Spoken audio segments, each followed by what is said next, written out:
BJP party కేంద్ర ప్రభుత్వంలో ఉన్న బీజేపీ పార్టీ బడ్జెట్ ప్రవేశపెట్టడం జరిగింది. ఈ బడ్జెట్ అనడం కంటే దీన్ని ఎన్నికల మేనిఫెస్టో అనడమే కరెక్ట్ కాబోలు.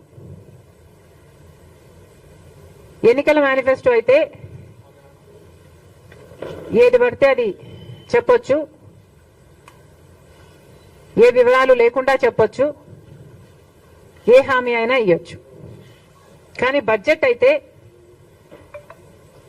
నంబర్స్ తో కూడింది, డీటెయిల్స్ ఇస్తూ, నంబర్స్ చెప్తూ, టైం ఫ్రేమ్ చెప్తూ చేయాల్సింది బడ్జెట్. మరి బీజేపీ పార్టీ ప్రవేశపెట్టిన ఈ బడ్జెట్ ఎన్నికల మేనిఫెస్టోను తలపిస్తుంది. 4 అంశాలు మాత్రమే మాట్లాడారు ఆంధ్ర రాష్ట్రం గురించి. వీటిల్లో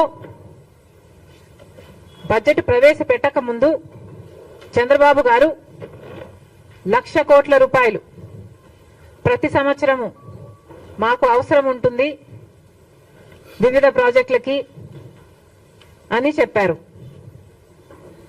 అసలు చంద్రబాబు గారు ఆ 1,00,000 కోట్లు అన్న ఫిగర్ కి ఎలా వచ్చారో మాకైతే అర్థం కాలేదు. బికాస్ ఆంధ్ర రాష్ట్రం ఏర్పడిన రోజున విభజన చట్టంలో ఉన్న అన్ని హామీలను ఆర్థికంగా లెక్కేస్తే వాల్యూ కడితే కనీసం 12 లక్షల కోట్ల నుంచి 15 లక్షల కోట్ల వరకు విలువ చేస్తుంది.